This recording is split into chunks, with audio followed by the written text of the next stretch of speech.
More quiet than not quiet. All right. That's supposed to be a hunt. Hello. I see one way. Hello. Better. I like to my name. Welcome to the fourth OEN of Fox 2023. I'm excited to be back. I did not leave in June, and we've had a little summer hiatus. Even though it's still summer, Bill Davis is taking credit for this weather, so thank him. Have a Tuesday. We have space on the side, we have space along the top, so feel free to squeeze in. You don't have to stand the whole time. I am really excited to actually ask this question because it's not often that I see 4 hands raised. So I'm going to actually ask them to stand. If you're a board of directors member for OEN, please stand up. These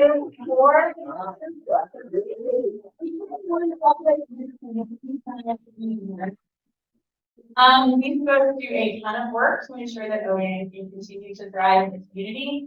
And I don't say that lightly. Brianne is doing our tech, Beth is basically running our finances, and Mees doing our marketing. We're in charge. So thank you all for the work that you do for the community.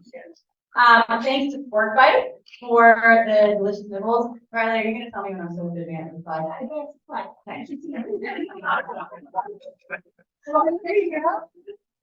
Boy, got it. So many directions. So many things to do. All right. So thank you, Pork Bites, for the delicious nibbles. Also, did you notice the really cute little write-up that they wrote on the paper? I appreciate that touch. Chemistry, Quick River Distillers, and Easy Rider Whiskey for our September punch. Laurelwood Brewing, and our friends at Pink Cloud Beverages for providing drinks. Feel free to grab food and drink throughout the event because it's delicious. Thank you to our 2023 OEN general sponsors. You can see on this slide. Take a moment. And then I would like to thank our supporting sponsors for this month's event, our friend Veronica Yanis and Business Lake Bear for being a part of all of our PubTalks this year. And then Peter, where are you? There you are. And Alex is here too, for our KBF friends. Thank you, KBF CPAs. We appreciate you all being here. At almost every PubTalk, your names are thrown about, so it's nice to put faces with the names for the folks that do not know you yet. We are also delighted to have Falter as a sponsor for our September, October, and December PubTalks. Ernie, where are you? Right here. Do you want to come down here and say something? Sure. You're right squarely in the middle. Do you want me to hand you the microphone and you can just talk up there? Try not to step on people. Or not over. Sorry about that. You're good.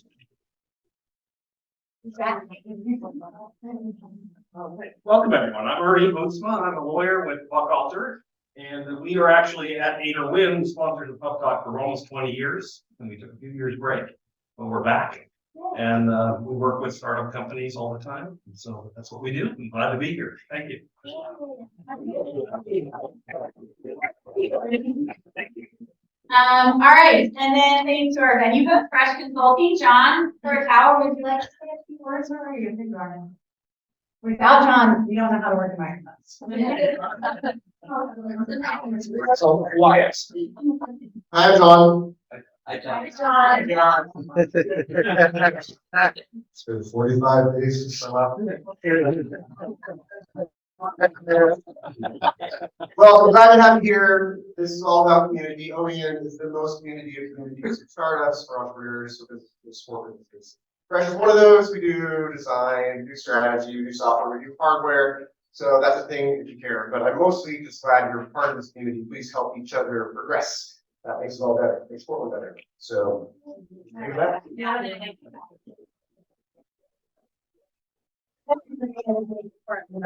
Thank you for that reminder. I'd also like to thank Ryland and Julie from Arnerich Massena for spearheading our partnership on tonight's event. Where are you? There you are. You are going to come up and talk a little bit through. And now before the panel, we're going to do some of our favorite parts of talks, which are 5. Oh, nice to meet you. Yes. Okay, I skipped Mike, and that's really unfortunate because Mike is the funniest of all of them. I could get him staring at me and say no. These are presenting PubTalk sponsors for the whole year. in commercial real estate, and he's also the best MC we've ever had. Oh, true. In fact, like, raise your hand if you agree with that statement. Yeah, that's pretty good, Mike. Are you sure you don't listen? Hey, everybody. Nice to see you all. Have a good night. Sounds good. I said he wasn't my very social. All right, Riley, now am I okay? Yes, okay, she tells me to follow the script and do the slides, I do neither. And now, on to our favorite part of Pub Talks, our 5-minute pitches. They are 5 minutes, to reiterate, 5 minutes. And it's a chance for entrepreneurs to share their business ideas with the community. We have 2 great companies pitching tonight. We do not open this up for questions or any type of due diligence. This is just their pitch, but if you want to talk to them afterwards, then you are welcome to do that. So first, I'm going to bring up Bill Davis from beachnecessities.com.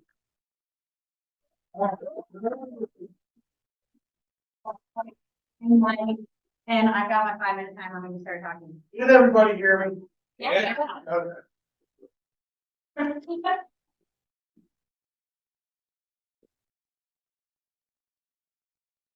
do this.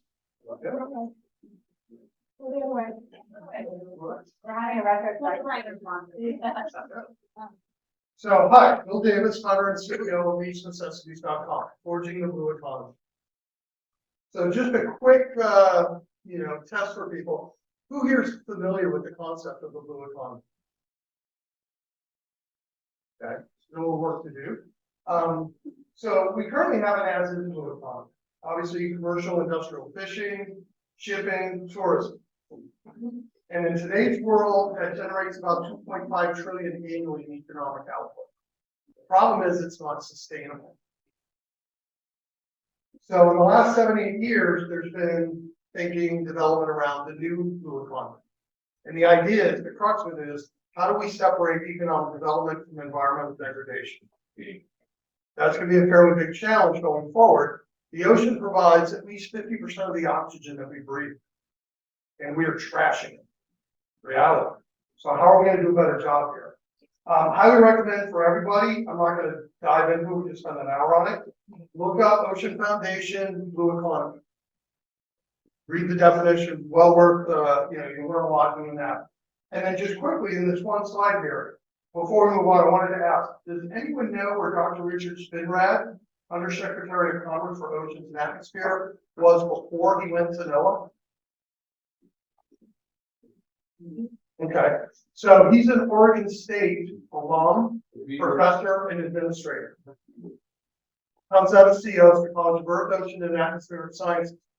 They are going to be a key driver, not only of Oregon's blue economy, but the regional blue economy, West Coast, nationally and globally. They have things going on down in Oregon State that are, we'll find out in a few years, but there's a lot happening down there. And I highly recommend people Google collaborative innovation conference. So who we are, how we fit into the blue economy.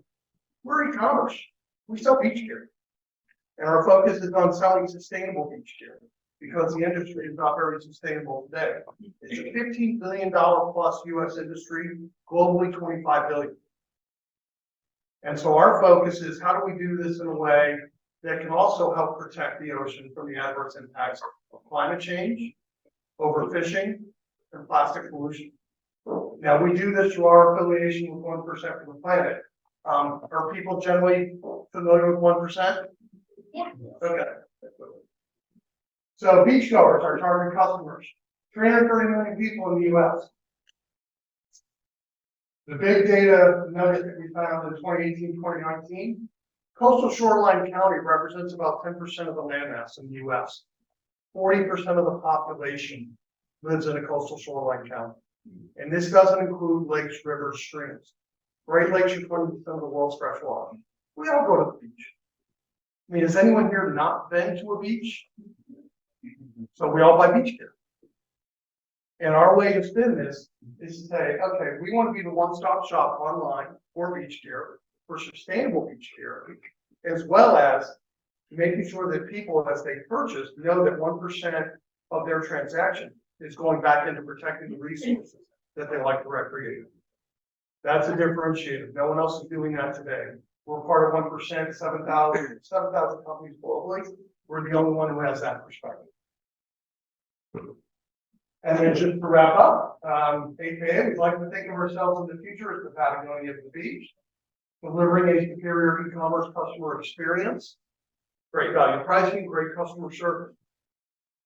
We'll provide beach, lake, ocean, river content, bring people in, SEO, that's how we get people into the company. Then we can start the marketing funnel. How do we get people into the sales funnel? And all they're doing is shopping, doing what they already do, buying beach gear, but feeling better about it because they know that they're going to protect those resources that they like to recreate at. So marine conservation, educated science. Thanks very much. Anyone wants to talk later? I'm available. Thank you.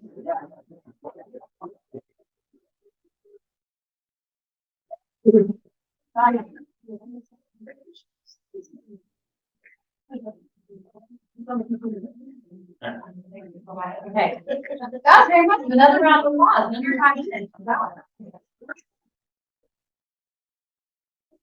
And then up next, Steve, I'm going to need some help with how you pronounce it. There you go. Joining us also from Bend, new resident to Bend, is Steve Peterson.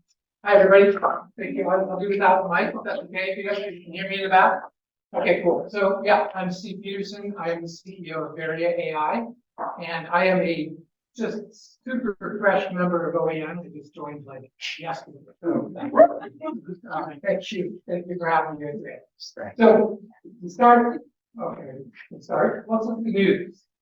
So disinformation moderation is a mess.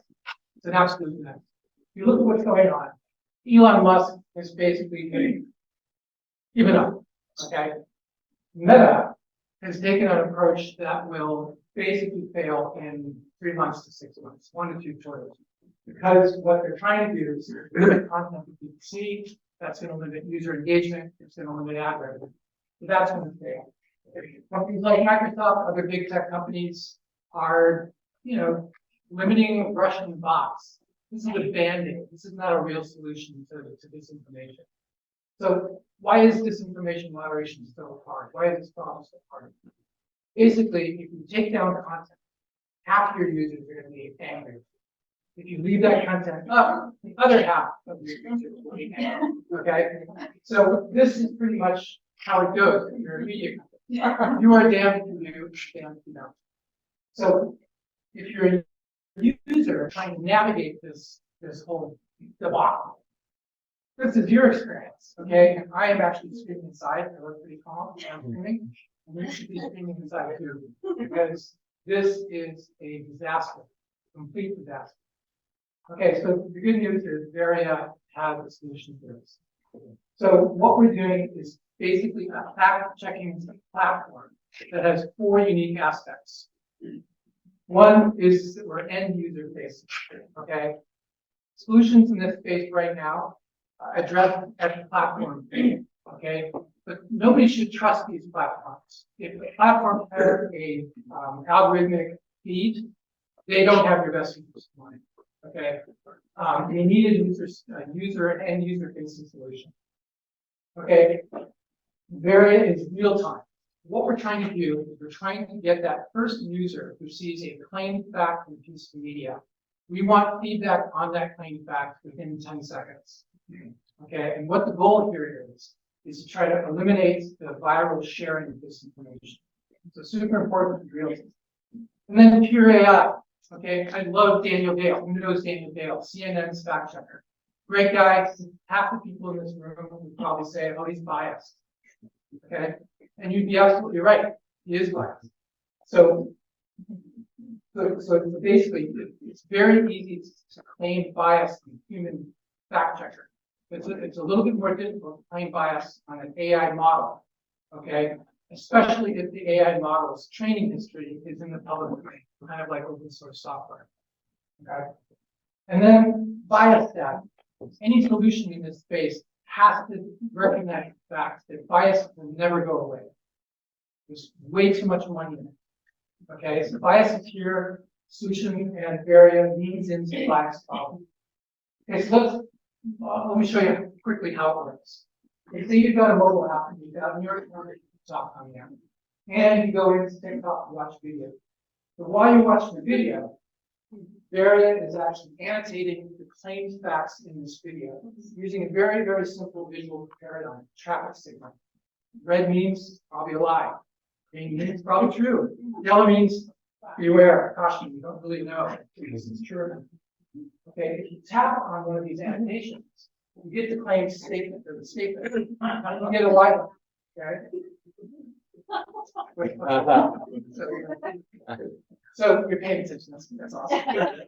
So if you tap on that Y button, you get a pure AI assessment of the truth of that claim fact. Okay. But here's the rub. Nobody wants to listen to somebody else's expert. People want to trust and want to listen to their own experts. So what Varia does is we allow the user to add their own fact check. Okay, so if you tap this add button, you get a list of potential fact checkers that you can block. Okay, so show of hands. Who trusts the Wall Street Journal? Okay, who trusts the Washington Post? Okay, we're gonna go with Washington Post. Hands down. So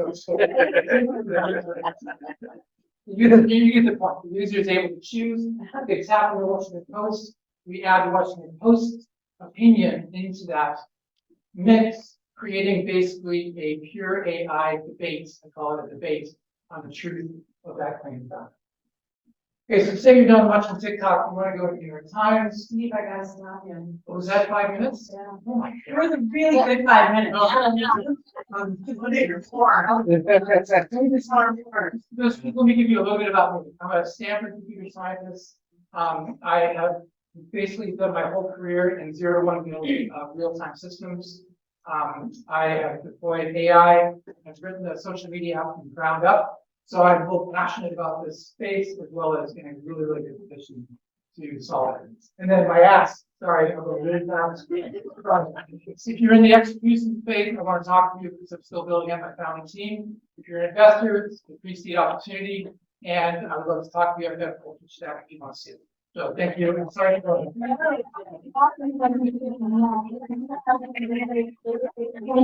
didn't 4 minutes, 28 seconds. Back from this. You didn't factor in the applause and the laughter when you're out of this. Thanks. I'm gonna give it another 10 seconds. Yeah. Okay. So, blue economy companies, we have a Susan from Dog Ferry here. So I want to call around very specific, I got all worked out and moving forward. And, Mark Lito is he here? So Photon Marine, we do have some footprint here. Let's make an industry. Wonderful. Also people that are wonderful for Portland. I like those shout outs. All right, nice job. Thank y'all for doing that. I think there's some interesting folks in the room that will talk to you afterwards. And now I think he is mic'd and ready. Ryland, are you mic'd and ready? Can you hear me? Yeah. Awesome. And be your moderator. Hey, everyone. Hey. Oh, good baby. Yeah. Hey, good luck. You got it. Awesome. Thank you everyone for coming. Really, really psyched for this. I just so value OEN and Kara and her whole team. It's been wonderful working with Riley throughout this process. You know, oftentimes when we think about ourselves as business owners, we're always looking for how we're going to grow the business. How are we generating ROI for ourselves, for our clients, for our investors? And then what's the exit plan look like? And we focus so much on our businesses at that time. We really kind of forget about what's going on around us in the world. And for so long, we've been dealing with an economy that has really been pretty steady. We've had really low interest rates, have really low inflation rates. We have really not had any big problems to worry about at the macro level as much. So today, what we're going to talk about, and we kind of came with this topic about 4 or 5 months ago, I think. So I'm kind of glad in a way that it's still ringing true. Is what do business owners do in down markets? What are they doing in situations where your interest rates are really high, or the cost of goods is really challenging, or even though it's a good indicator of economic security, how are we finding our employees when there's a really low unemployment rate environment? So just by show of hands to start out first, before I introduce them, raise your hand if you are a business owner or have been a business owner. Show of hands. Keep them up too. Okay. Now, were you a business owner, prior to COVID, during that time, March 2020? Okay. What about going back to the Great Recession, 2008, 2009, were you a business owner? Okay. And now going back to the dot-com era in 2000, raise your hand. Awesome. Okay, so I think there's a lot of people in the room that are going to find this talk very valuable. We've got some OGs of the business community here. And let me go ahead, I'm not going to introduce them, they're going to introduce themselves, but why don't we go ahead and have Brianne, Gary, and Jesus come up. All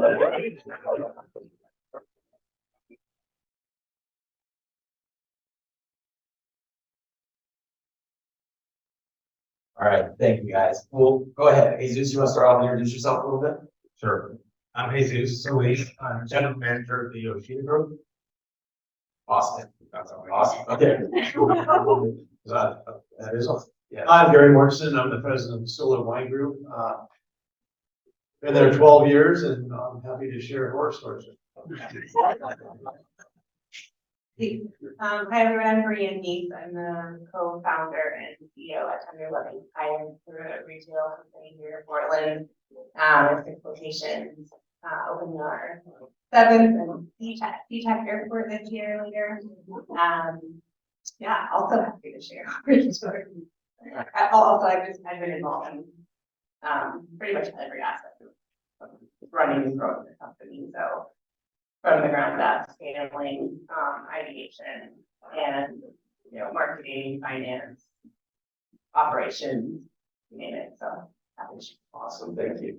And I'm Ryland Moore. I forgot to introduce myself. My name is Ryland Moore. I'm managing principal of business development for Arnerich Massena. We're a registered investment advisor based in Oregon, clients all across the country, working with business owners, high net worth families, family offices, family foundations, and nonprofit endowments and foundations. So thank you very much for coming. Well, why don't we just start off with kind of like a 30,000 foot elevation level of, what have been some of your biggest challenges you faced as a business owner, entrepreneur in your career? Just doesn't matter market conditions, just talk about high level stuff. What are some of the biggest challenges? One. Yeah, I'll go ahead and start. Yeah, as part of the OEN, I have my own small business and represented another company, their OA. We were doing oil field services at the time internationally. So what happened in the US didn't really affect us. Actually, the reverse effect, our dollar was still pretty strong compared to the rest of the world. And then from there on, when I started doing business in the States and working out with the Yoshida group, we're such a diverse group of companies and about 30 entities. So at any given day, one of them's on fire and the other one's going to the moon. So it's any given hour sometimes for us. So I think what I've learned is the cycles are part of our life, and the better you can give into that and withstand it and enjoy the ride, and it all makes going to work that much better. Awesome.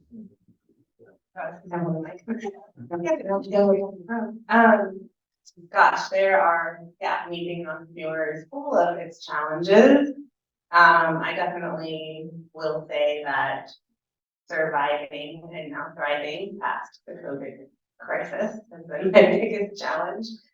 Being that we're a retail company that sells non-essential products, that's arts-based. Pretty proud of being here today still, and continuing to grow. So that's been challenging. But aside from that, just on the day-to-day, I think it's the people stuff often that I find the most challenging. It's the money stuff. Those two categories tend to stress me out the most. But I think I don't know if this is the direction we're taking it, but I'm just taking it there. It's more than the solving of the problems that has been the hard thing. It's more than that. It's the kind of like emotional roller coaster and mastery of your emotions that you have, that it takes to navigate those downturns, right? My husband will tell you I'm not a master of my emotions, but I'm a hell of a lot better at it than I was 10 years ago. And I think that comes with, like, as you said, that, you know, once you have enough experiences of having those oh shit moments and then having it turn out okay, that just kind of gives you the result to keep going. Yeah, love it. Everything that. Yeah, I've been in the wine industry on and off throughout my career, 24 years now. And in between that, I had 13 years in tech startup. So I really, you know, I mean, I always get excited being like OEN speaking about this because there's something about startups. I actually got the chance to go down to Napa and kind of stick Oregon's thumb in Napa's eye last year when I got to give a keynote speech down there. And the name of my keynote speech was everything I learned about the wine industry. I learned in a tech startup that had nothing to do with the wine industry. So, but I think what you learn in tech and in startups is agility. And if there's anything that's not true about the wine industry, is that, you know, it's naturally agile, and that our partner, no matter who you are, Bill Stoller, it doesn't matter who you are, you have a partner. Her name is Mother Nature, and in Oregon, she's moody. So every single year really represents a different set of opportunities and challenges. And if those of you who remember 2020, not with the pandemic, which was memorable, but air quality at 400 AQI, and that was our harvest. That was this time 3 years ago, was 400 AQI for 10 days. And we were going to make 165,000 cases of wine, and we ended up making about 80,000.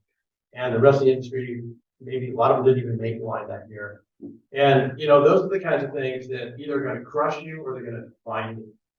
And so I think that the lesson there is, you know, how do you deal with adversity? And good companies go to grave sometimes with those moments.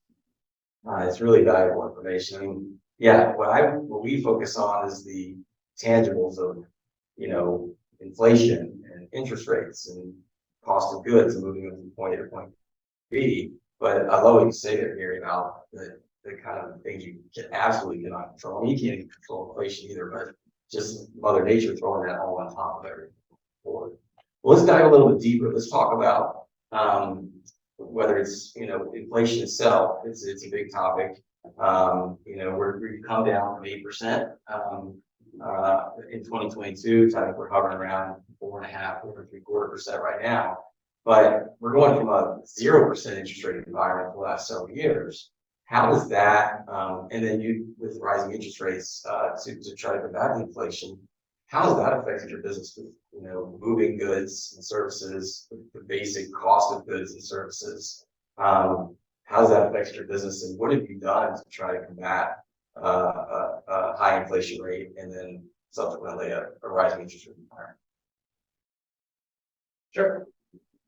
Yeah, so for us, it's like I said, we're so diverse. We go from blockchain technology, we're developers, we have sushi franchises, food manufacturers, property development. So it's very diverse. And you know, I could talk about the interest rates first. I mean, that's kind of the thing that's really we saw coming down the pipeline about 12, 18 months ago. We have bankers knocking on our door every single day, so we're privy to some top-notch information. A lot of you guys are as well, but so for us, it was okay. We're developing projects. So we're developing projects that, you know, we won't break ground until 2028. So we've got to have that vision of how we're going to get across that finish line. But also on the manufacturing side, you said it, you know, the cost of transportation killed a lot of companies. They really stopped growth.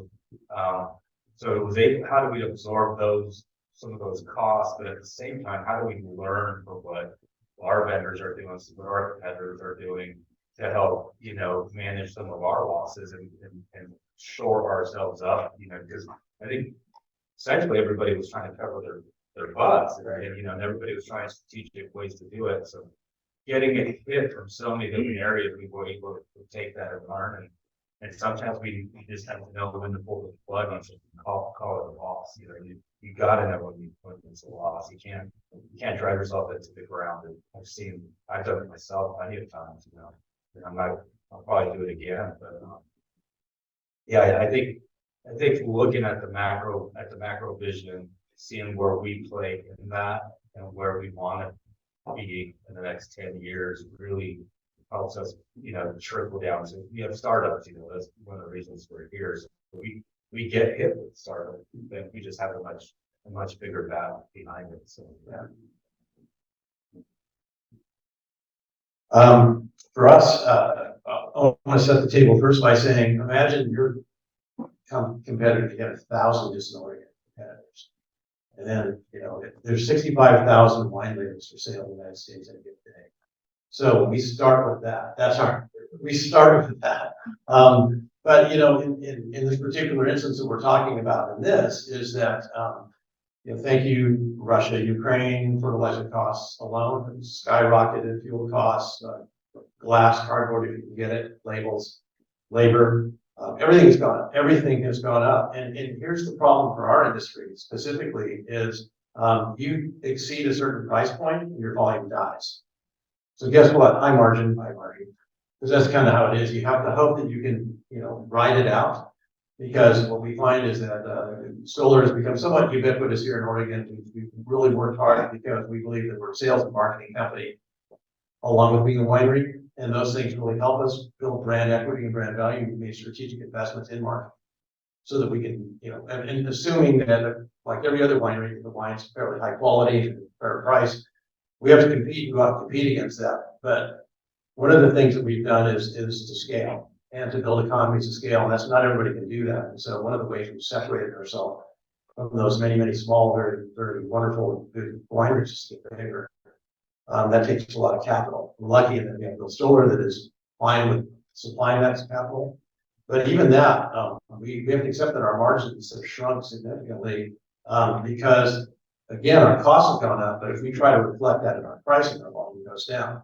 And so it's just one of those things where you got to say, okay, well, this keeps getting bigger then, and we're going to just keep kind of letting it roll and bet on the fact that we believe that a strong business can scale. Because if not, you're going to live with some pretty low margins for the foreseeable future. And I've never seen too many companies go, hey, we're just going to roll our glass prices back.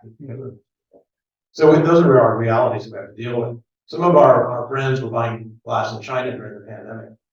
And while those prices remain somewhat stable, the shipping containers went from $10,000 to $40,000. So, everybody's in the same kind of boat. And so we worked very hard to build strategic partnerships with the glass vendors. So we only got like a 9% haircut where others couldn't even get the glass. So, those are real market realities that we had to deal with and sort of navigate. So again, a lot of market variability. We're in a kind of interesting position in terms of inflation from things like the container pricing going up because most of our products are local and or they're made by a lot of folks that are creative and scrappy and can pivot. There's hundreds of vendors that we represent at our company. So I think a lot of people were pretty creative in changing their supplies and pivoting. So it hasn't really hit us too much, but of course, it's retail. You notice all of the grocery prices going up and everything. We have not been able to completely avoid some price increases. That's where you go in retail, just to make it make sense. The other thing that we were talking about before in terms of inflation is you would think that it would lead to less retail sales. But across the board, sales are up 2.2 to 3%. Nationally, in Portland, different story. The Portland issue, though, but different topic. Oh gosh. Thanks for taking me on that. I think we have probably Portland has a little bit of a PR problem at this point. And a lot of retail is dependent on tourism. Yeah. So that's my short answer. That's gonna be. Well, so when we're thinking about these things, you talked about being able to pivot, being able to be nimble, being able to, deal through some of those lean times with finding solutions and getting creative, or just dealing with the smaller margins for a period of time. What about those companies that are already, they think they're smaller, they're going to struggle? Do you have any experiences that you all dealt with in prior situations to get you through those lean times? Yeah, I think one of the points that you made was about scaling and just kind of buying into where you're going. You know, I just had that conversation this afternoon. We're in the middle of a large capital expenditure for equipment on the food manufacturing side. It's substantial, and to go out for cash at this moment, we all know it is very, very difficult. But and at the same time, you know, our orders are smaller than they were during the pandemic of 2020. So me trying to convince a room full of people that this is the time to invest is now, even though the spreadsheets are telling you the opposite. You know, the time is now. We got to double down right now. We're very fortunate to be in that scenario, but you know, I've made the same pitch and I've made the same analysis and had the same gut feeling before, and it's totally backfired. I mean, you can't predict market conditions. We don't know what's going to happen. We're looking right at the holidays. You know, a lot of people see bloodbath, you know, in December.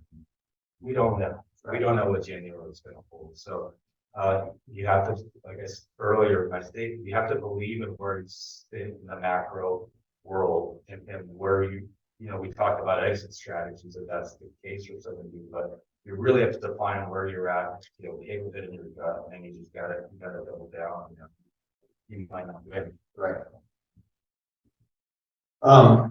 You know, we work in the wine industry is very much a legacy-based business. You have to invest in land and invest in vineyards, or you have to go out and contract for vineyards, and then there's a 18-month to 36-month turnaround time before the product actually gets to shelf. And it's very easy to trap a lot of cash in inventory, and especially when things slow down. And so if you don't have a owner that has the personal funds to help get you through that, then you've got to look at that. But I think that the lesson, and as I've reflected back on my life, what I've realized is that I'm kind of a startup junkie. Some of the Stoller team are here. They know I always say I want to run Stoller like a startup, and we're getting towards mid-tier. But the reality is, my first real startup, I didn't know that until recently, but it was Soka Blossom Wine.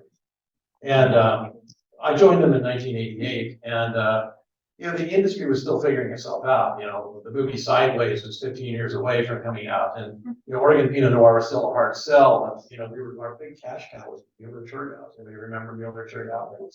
That was right. So it's kind of a Riesling. You know, we were killing it with the Riesling. But the reality for us was that there was maybe some possible, you know, if Susan was here, I'd apologize, but there was some mismanagement that had led to a lot of inventory building up, a lot of cash being trapped, and a lot of things decisions that had to be made, like should we buy some new barrels or should we make payroll? Should we fix the grape press or should we make payroll? And so, you know, you're faced with this, and the bank's kind of like, done, you know, so what do you do? Right? And I think that you either find that life-giving because you're a little bit crazy, or you give up, or you find somebody to buy you. And so, you know, we thought, let's get real scrappy, let's get innovative. Again, legacy-based systems are difficult to get to turn, right? But within that, there was opportunity. And so we did a couple of things that were controversial. One of those was we had this beautiful property, and we were zoned perfectly, so we were able to do 5 concerts a year at Soka Blossom. I don't know if any of you ever went out there. Saw Tom Bennett and Ray Charles and Jackson Brown, but we did 5 of those a year, so we were able to bring 3,000 people into the unincorporated area of the county. And what we did was it really worked on multiple levels. One of it was it branded the living hell out of us, right? So all of a sudden we're on the cover of Willamette Week, and that was a big deal. And we had promoters coming out there. We were bringing new customers into us.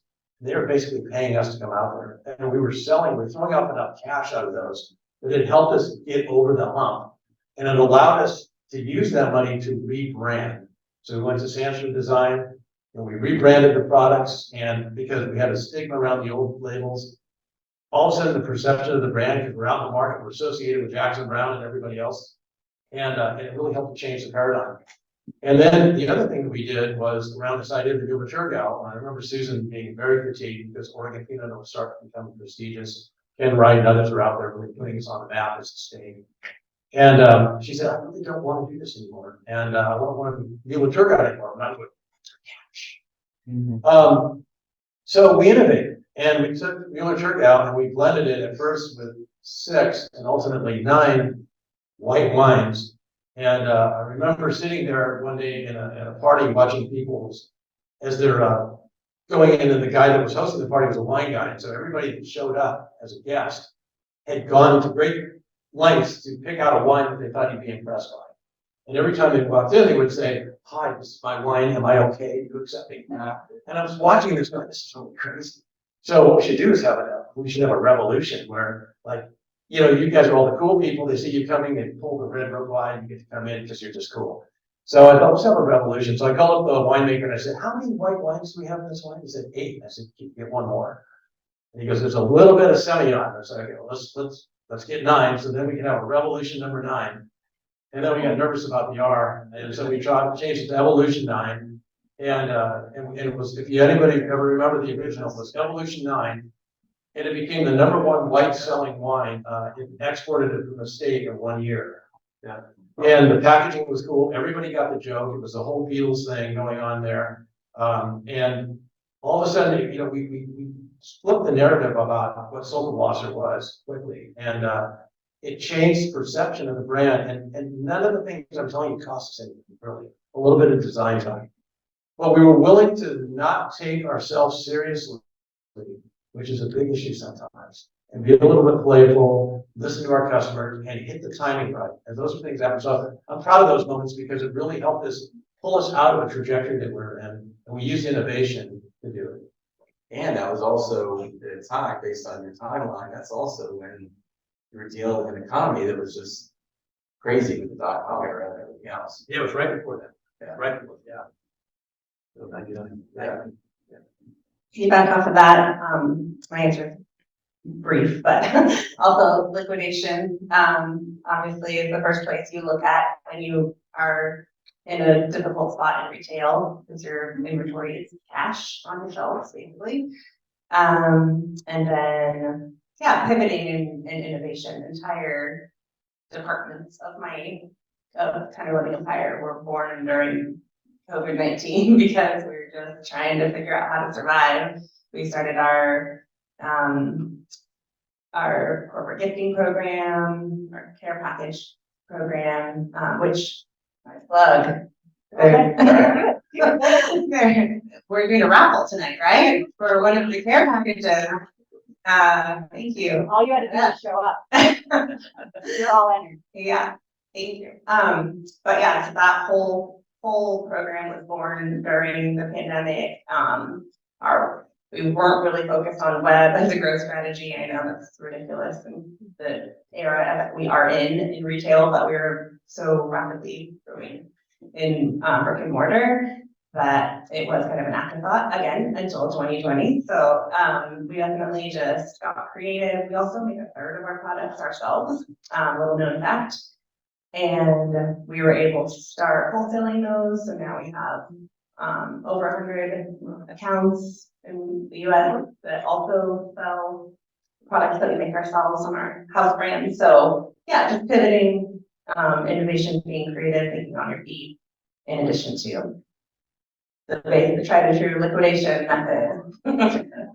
Well, that's leading right into my next kind of series of questions, though, because what I'm hearing from all 3 of you is that you were pivoting, you were leaning in, you were not pulling back and trying for cash necessarily, but you're getting innovative, creative, trying to find other ways to support the business.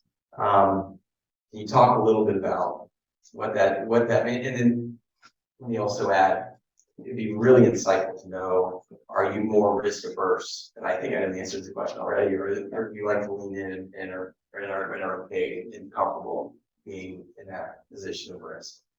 As entrepreneurs, as business owners, I would imagine that's the case, but maybe there's more of a thoughtful approach to that too. Well, first of all, I wanna note that we were not trying to hoard cash when the pandemic. That was a main factor of our strategy. Do not run out of cash, hold on to cash. But the other piece of that, and the question about being risk averse. I think that we are risk takers to some degree in that, I have my name on 7 leases and loans to open, stores with my personal home tied to them, those types of risks, I've gotten comfortable with at this point. But I think that I am a little more risk adverse. I remember actually I mentioned earlier a little bit, when it comes to things that are less tried and true pieces of our business model. So opening a store, we have that formula down. That's something that I know I have confidence in at this point, that we can open a store and we can see results and do a good job and affect the community in a positive way, hire a good team and show something on the bottom line. We have that formula down at this point. But when it comes to things like other opportunities we have, like growing our web sales, I know that we should probably invest a lot more into that than we have in order to get where I know we could be, but I'm a little scared. It's not our main area of expertise. So things like that, where there's opportunities that come up, that are, in the same thing with the corporate gift box program. It's going well, but we're not taking huge risks. It's more of a grassroots growth mentality that we have on those types of. Well, I worship at the altar of disruption. I found that the most life-giving moments for me are the ones that are scariest, the most sort of precarious. 2020 was a great one when we had a chance to improve ourselves. Imagine this, that we have 3 legs of our business. One of those is our direct-to-consumer business, our tasting room business, where people come and see us at our tasting room. The other one is our national sales, and that's divided into 2 pieces. One is what's called on-premise, which is the restaurant business. And then actually the smallest of the 3rd legs of our stool is the retail business, the grocery stores. And so we were presented with the unique opportunity of having the 2 most robust legs of our stool pulled out from underneath us. And we had ambitious goals for 2020. And we found that we had to very quickly reinvent ourselves. And we've got our business development team up here, and James helping Ariana Paulson and Michelle Fritz. And we all huddled as a team in an organization. And many of our fellow wineries, and this is the criticism we have at all, but they went into furlough mode immediately because they had to make that decision about how they were going to preserve the cash.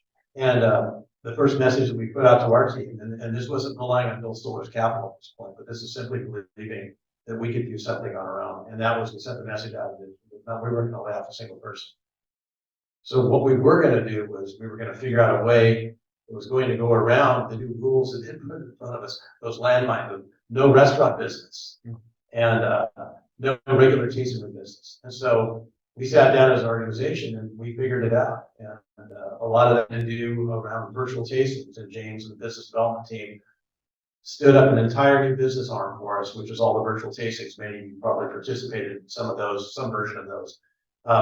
We also leaned heavily into the retail business. And one of the things that we did was every time we sold wine to the retail, we made sure that a percentage of every sale benefited out of restaurant workers. And so doing well and doing good tied in together. And we found that we were moving ahead of our competitors in the line because we stood and had a value system. And then we did things where people could come out, like going to a private movie, they could come out and they could park in Stoller, they could pick up a box and have people in those spaces, if you remember that stuff. At the height of the pandemic, like, oh my God, they put things in their trunks, right? And so that kind of stuff. But we try to make things go like home. And then we stood up a video production unit that stands to this day. So we shifted everything to video production, virtual storytelling. And we have a couple of really talented young men that do all our visual storytelling, because there's so much, if you've been out to Stoller, you know this probably is. And so we did all those things because we couldn't do what we normally do. And so the choice is you sustain yourself and if you go small ball, you go risk adverse and you lay people off, or do you, have an adrenaline rush and lean into it? And, the net of it is we had sales, and, we had goals, for the end of the year. We exceeded those goals for the year. And those goals were set, assuming that it was going to be a normal year. We exceeded those through, I think, agility and innovation. So I'm non-risk averse, and I've definitely been a risk taker for the majority of my life, and I had my own businesses when I was much younger. And now I have the pleasure of working for a very risk averse division industry, Yoshida, who has zero fear when he answers something, when he does it, he does it. So we make a very good team, because I'm all about analyzing the performance, the budgets, where are we headed in this whole thing? And he's already 10 steps ahead. So we make a good team when it comes to that, but we don't, we definitely, we also, we didn't hoard our cash, but we look very far forward, and we have over 200 employees at one of our facilities, and it's about keeping the family alive. A lot of people in our group have been together 20, 30 years, so to lay those people off or furlough these people, it wasn't an option for us. So we had to figure out how do we shift around. We have commercial properties. A lot of it's office space. The office space in Portland is dead. We all know that. But we managed to keep ours at 95% occupied throughout the entire pandemic. We're looking 10 years forward. So when it comes to risk, Mr. Yoshida will call me maybe tonight at 4 a.m. and tell me about something really expensive that he purchased, and I got to figure out how to make it work. So then, he doesn't have to worry about me calling and going, man, I spent all our cash, because he knows that I am watching it, and I understand the direction that we're going in. So, it's for us, again, I keep saying we're so diversified, it's all a balance game. At any given moment, something, right? Something can go the opposite way while the other one's making well and profit the other way. So, but it's about, like keeping our family together, taking huge responsibility to the people that we employ, the community that we represent, and even, now going past the pandemic, I think that we realize what our position is in the state of Oregon, which is something that we haven't really focused on in about 20 years. And I think that's what we're trying to recapture is we mean something to the state. We mean something to a lot of people. And we want to continue to grow that and that be the focus of our business, not necessarily the return on investment for the bottom line. He's done that very successfully for the last 3 decades. Our job is how do we take this same energy and move forward. And I'll let him go ahead and take the risks and call me the middle of the Well, when we're talking about businesses and always talk about solutions and also things to learn from our mistakes. And I'm wondering if you could share maybe a tidbit of one of your biggest mistakes you've made. It doesn't have to necessarily be in down market or not going to be in any market environment, but just as a leader and a business owner, entrepreneur, what's one of your biggest mistakes you've made? And then also, how do you find your way out of that? Yeah, I'll go ahead and start because this is a big part of it. Being a leader for me is probably what drives me here every morning. I've been in the leadership role pretty much from the start of my career. I'm pretty fortunate in that aspect. But when I was younger, it was all about chasing the dollar, chasing the status, growing. And I didn't understand what it meant to be a leader. And now, in the position that I'm in, I understand that leadership is about supporting the people around me. It's all about making the people around me have the most incredible lives and jobs and days that they can have, because I have an incredibly beautiful life, and not everybody that works for me does.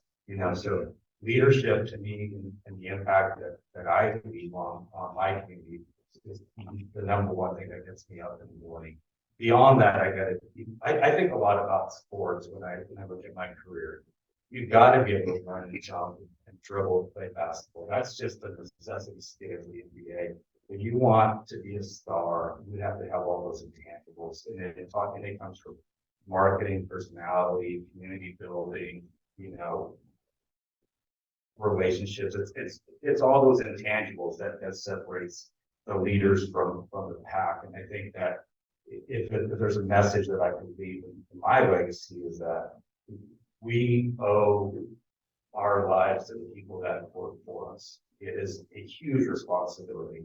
And if we're not doing something every day to make their lives greater, then we need to look at ourselves as leaders and analyze what we're doing for. Because the money won't take you that far. You'll eventually burn out. You just can't do it. There's got to be a greater purpose. And I wholeheartedly believe that, and I work for an individual that supports that. And we are very fortunate to be financially stable. So it gives me even more of to do those kinds of things. And if there's any risk, that's where I take the risk, is really giving back to the people around me to help having profit up. I mean, we have plants that run 24 hours a day. There's somebody working right now so they can sit in this chair. And I don't forget that every single day. I think that's hard. Well, especially where unemployment is right now, it's so low. I mean, it's a struggle to find new, really wonderful employees. So to be able to hold on to those employees is really vital. Yeah, absolutely. I mean, we look for part of it. Yeah, to grow. I mean, Cassie's here. She's one of our employees. She's with our startup working plastic containers. Perfect example. We hired her in November. She's a friend of the group and the family. She's no newcomer to us, but has no manufacturing experience. She's never been involved in something like this, but she's not here to produce plastic bottles or containers. It's about growing her to be part of the team. In 10 years, it may not be the plastic part, or she may. It just depends. But for leading in the team out that fits with our mission versus finding somebody with the right skills has kind of been the key for us. We've developed a lot of people in the last couple of years out of necessity. Really amazing. Plus that. Yeah, I talk a lot about failure and giving yourself permission to fail, and then failing forward. It's like, what do you learn from the failure? And if I think, what mistake do I make? And I tend to repeat this, I guess, sometimes, is it's in the human capital side. And I get really excited on somebody, or they'll have a great conversation, and I'm thinking, wow, this is somebody that I want to promote, or someone that I want to bring in the organization. And we typically run, especially the leadership, a fairly flat organization where we trust the stakeholders to be good at the best of what they do. And for the most part, we have an elite team. But every now and then someone comes in that can impact your culture. And I think that the thing that I constantly have to reteach myself is that you can't save everybody. You can't bring everybody along. And so it's always hard and uncomfortable to make decisions, especially if you have someone in a senior role.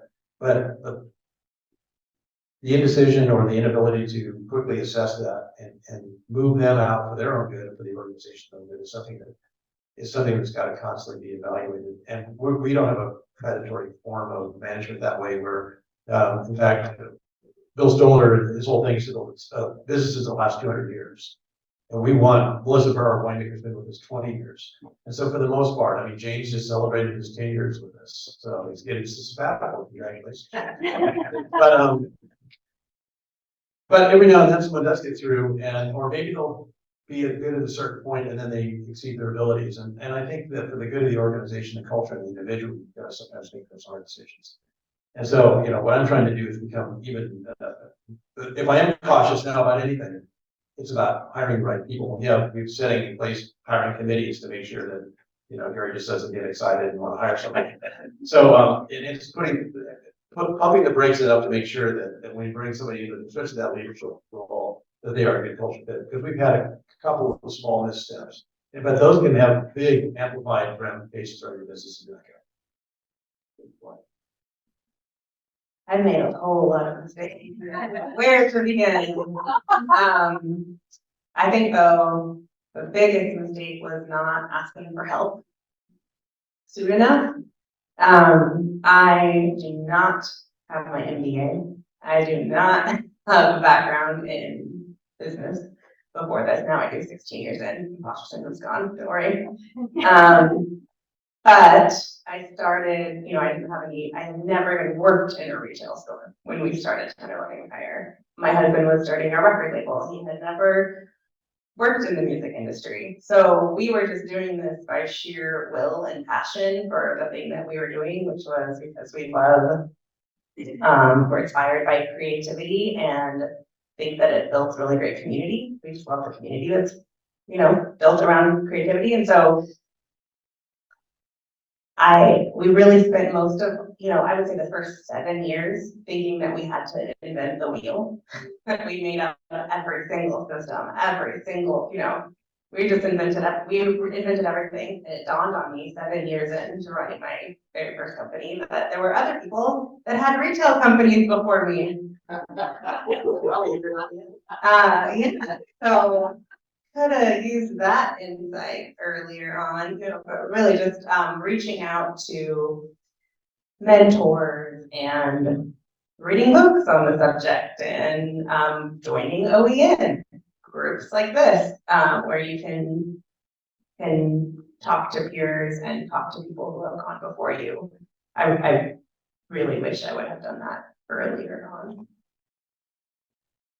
We're kind of running out of time, so I've got a few more questions, but why don't we start taking some from the audience?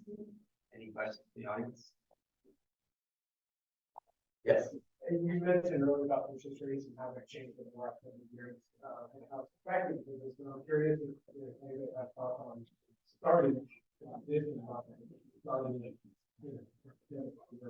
Thank you. That was one of my questions.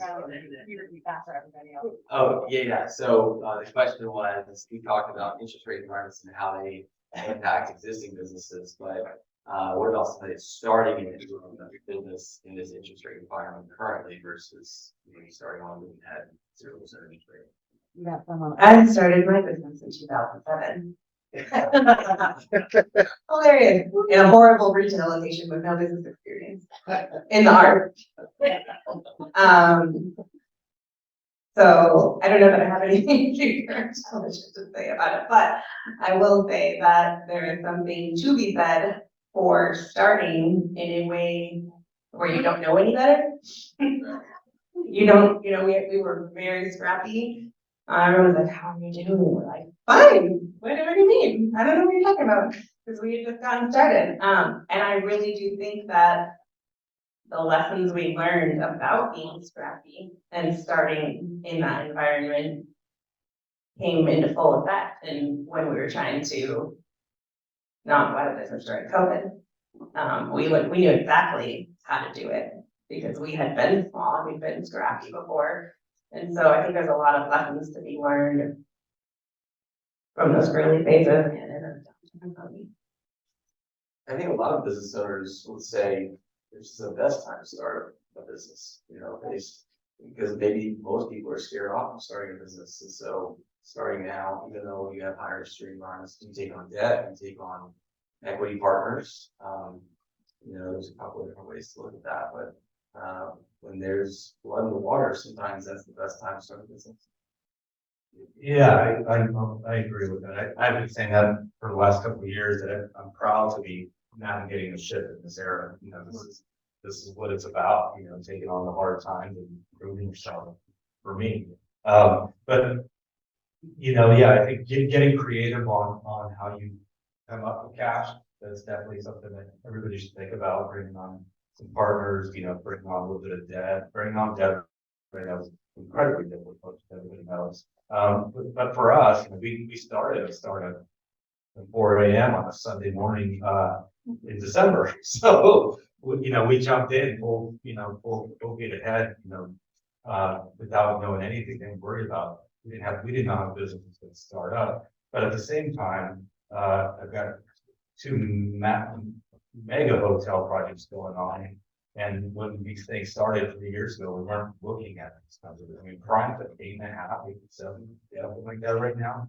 So, we were enjoying a 2% interest rate at the time. And now you're starting to look at it, everybody went from 20 to 30% equity to 40%. Some people are asking for 50% equity.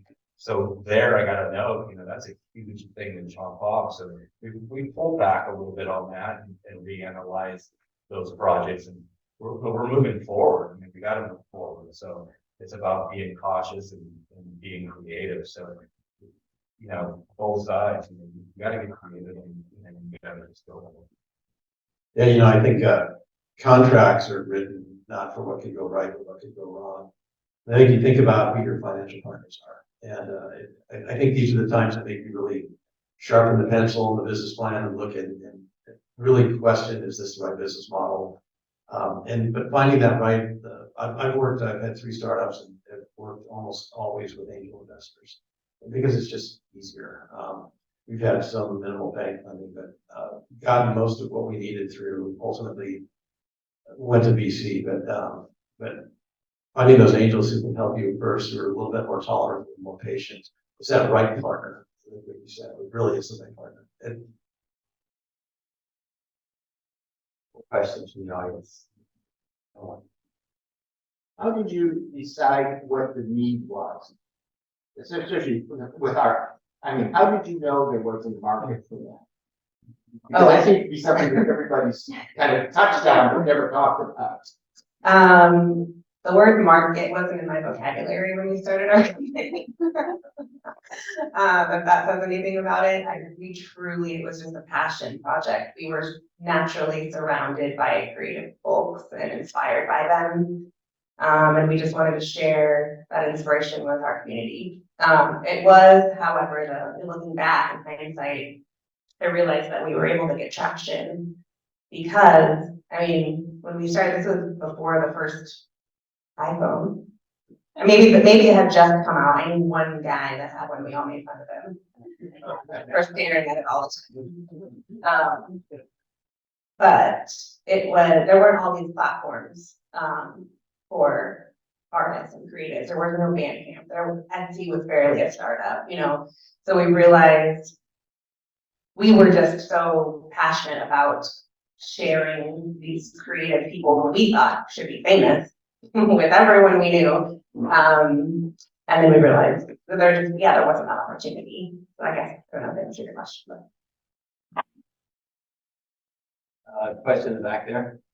I was just going to ask, you know, with the down market, you guys all talk about being scrappy and like how to become more efficient. Could you guys give like a specific example of like how you became more efficient and what you did? Or what you learned to be able to look for signs of becoming more efficient? Yeah, one example is when we had to put most of our staff on furlough, March 15th, I'll never forget, worst day of my life. I was the sole employee at the Bridgeport Village location behind the desk, getting right back to our retail room. That's how scrappy we were. It was our entire leadership team rolled up our sleeves and we took shifts at the stores and there was no job too small. We just did what we needed to do to survive and we believed in the future enough that we kept going. That's one example of being more efficient, but another thing I wanted to say before our time is up was that it dawned on us at that point when we were worried about losing our company, everything that we worked for 15 years, our whole personal home. It just dawned on us that there was no will for Tender Loving Empire to go out of business. Like nobody wanted that. And it wasn't not just from the customer and fan and community standpoint, but our business partners, our people that kept us, our landlords, our lenders, our vendors, all of our employees. We really leaned into that social capital that we had built up and leveraged that, and we're able to, I think a good piece of advice that I would give to the next downturn, or this current one that we find ourselves in, is just don't be afraid to leverage those relationships. If you have good social capital and you've had an honest relationship with all good track record, people want to help, I guess. Went on a tangent, but I wanted to make sure to put that in. I'll add a little bit to that. I think for us, it was, it's always the basics of Mees, X's and O's. So you look at the balance sheet. I'm using AI to answer most of the questions.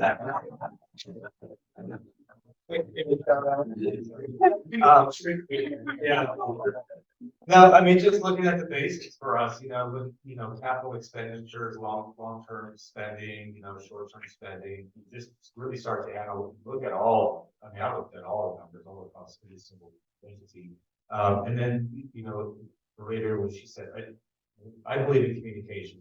Every time I talk to somebody, whether it's a banker, one of my vendors, one of my contractors, the flooring guy, the pest and rodents guy, I ask them how their business is doing. What do you see out there? What do you hear out there? What's going on?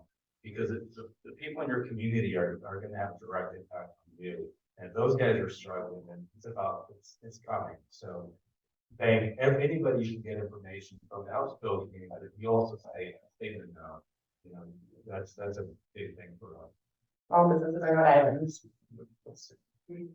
Yeah, for us, it was kind of going through everything that we were doing from a process perspective and finding ways we could cut out our operation. I mean, there was lots of little things that do add up so that you can preserve the payroll and preserve the important things. The other thing is this is a little ruthless, but I think it's true for anyone who's got a business, is you use that moment to get rid of the renters and you just stay with the owners. And I told Bill we had any staff, was going to be addition by subtraction. And, a lot of folks are there, you've heard that owner versus renter sort of mentality, and you've got a few people and they're on the payroll, but are they adding value? And there's times when you got to ask yourself, I like that person, but are they adding value to the company, or should they be moving on? And so we use that as a measuring stick. And there's some really nice folks that we said, thank you. And we replaced them with people that fit the culture and the desire better. And that made us instantly better. So I think, unfortunately, that's an ongoing process, especially given the Great Resignation and some of the, there was a point that we had to hire almost anyone just because they had pulse. And it was rough, right? But, as we're seeing that sort of like really quality people starting to apply again, we've used that not only to upgrade, but also to have a much more diverse workforce. And so that's been really wonderful too, as we look at what we want to be and being generational thinking, is what we want our company to look like as we go forward. And so we've used some of that to leverage stuff. More questions from the audience?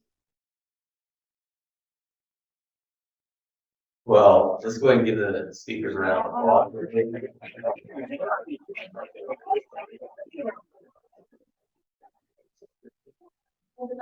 is sort of a bummer question to end on. My question was, have you ever had a moment with your business where you thought, we might not make it, or I don't know if we should continue on? And obviously you're all still in business, but I'm curious if you ever had those moments, and if so, what kind of got you through that moment, or what did you see on the other side? Well, I'll give that one. And it will be the wine industry. It's one of the startups. It's called Phone Wallet, and it was a mobile technology company. And we were really based on all of our success was based on tokenization and integration at the acquirer. So again, working with another legacy-based system.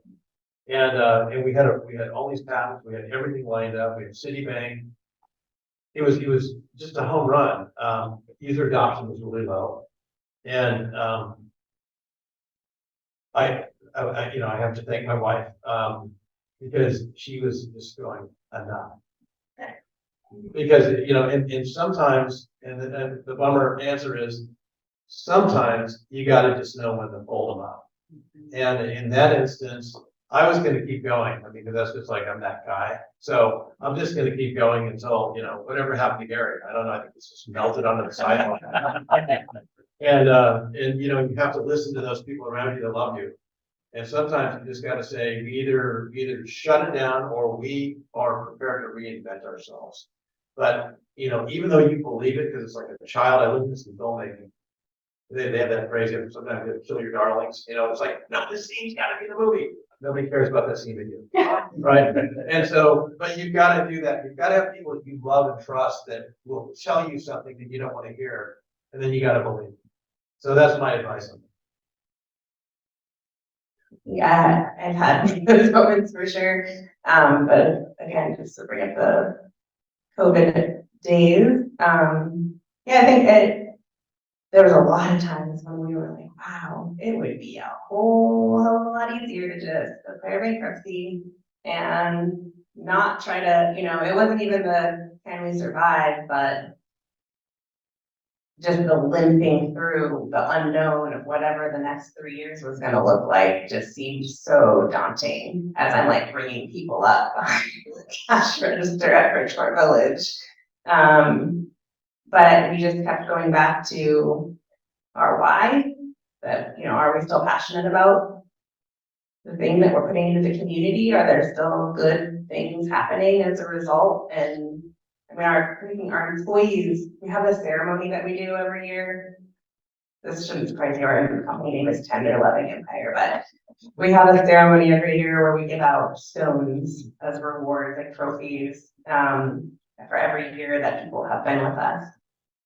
And I'm not gonna cry when I say this, our employees were meeting while on furlough and continuing the stone ceremony. And that was enough fuel for me. Yeah, you just gotta, I mean, I've been through, experiences enough to sunk enough ships to know what that feeling feels like. But in the beginning, I didn't. I drove myself to the ground so many times. My wife left, so it does take, it takes a certain sense of, you gotta feel when it's coming, and you can't fall, as Yoshida says, you can't fall in love with the project if you ever let go. And I believe that, because they can sink you, they can sink you very fast, especially in this economy. And we don't know what we're looking at next year, so you have to just look at the greater view. And I just like to add one thing, that whatever those experiences are, will carry you forward to your next thing. Yeah. So everything I learned about the wine industry, I learned in the technology startup company. But those things, I pull on those every single day, my experiences from the past that help me inform decisions I make in the future. So again, there's no such real thing as failure. And it's like, you only feel if you don't learn from that and take it forward with you. Yeah. Awesome. Well, thank you, everyone. Kara, do you want to take a step up? Thanks. Yeah, I have to figure out how to get away out of my seat over here. Okay, a round of applause.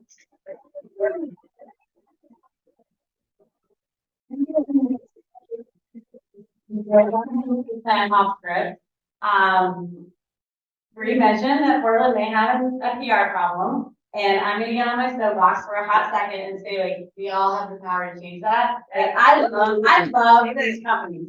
I took a tour of the Yoshida Group facility with this man, and he pointed out Mr. Yoshida's first employee, who has been here for how many years? 40 years. 40 years. He has worked for someone for 40 years. So you buy one of their sauces, that man has been employed for 40 years. I don't know what to say about Stoller wineries. It's like such a huge part of my life that I have one of my wedding events out there. So this is a really tough story to choose. So I'm going to tell Gary that I personally am helping him with his grocery store sales, because Stoller is where I run all of our outlets down here. And then they go home, and then like 3 months later, they're like, oh my God, look what I bought at the grocery store. I'm like, daughter Stoller every day. I see them all the time. But good for you. Encourage all your friends to buy them. So go out there. They also have a barn owl, and they do tours of their vineyard where they're like bringing back native plants to like bring in pollinators. It's amazing. This woman wanted to make purses, and she hasn't made a person 17 years. You got so many other artisans. So when you buy something at 10-11 Empire, you're supporting multiple entrepreneurs. And anything you forget to buy before your trip out of Portland to a wedding, baby shower, homecoming, housewarming, holiday of your choosing, you can buy at your store on your way out of town. So there you go. Get out of your houses, go before retail.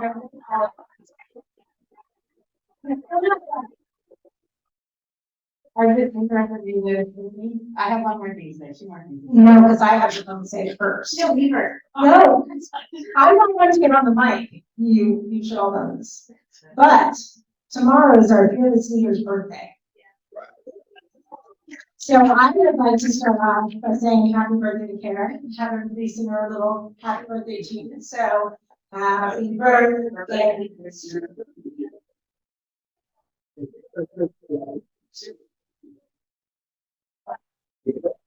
On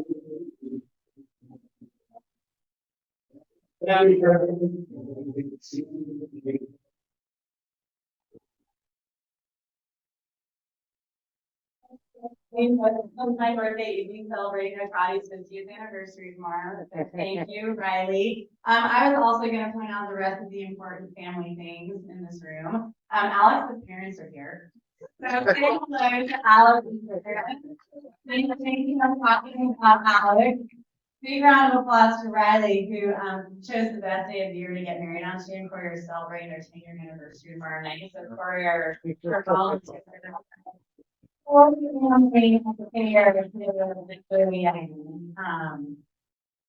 Now I took my computer. That's right. We have an event to do. Okay, so it's never too early to start thinking about what you're going to give for corporate gifting. And I know several of these groups here have a program, including Tender Loving Empire. And everyone that showed up tonight got put in a drawing to win one of the care boxes. So I have this very cool app, and I'm going to spin.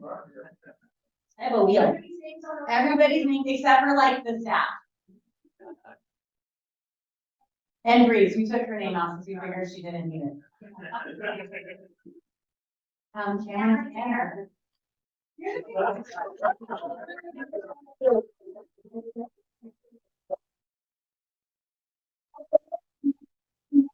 And you joined this month. We're drawing for another one, so very exciting. And it is not too early to start thinking about corporate gifts if you're doing that. I still have to stand on my soapbox when I think about corporate gifts. So they're all wonderful, fabulous entrepreneurs, but everyone that is providing banking services or CPA or being a lawyer or supporting other folks in all manners of ways that are startups, remember to do your business within this community. It's delightful. We can prove the rest of the world wrong. Oregon and Portland are wonderful places to be. And so is Bend and Medford and all the other places that we love to go and visit. Okay. Including Salem, where our next big event is being held, the Oregon Angel Food and Beverage Marketplace in just 10 days. I'm like full on brand.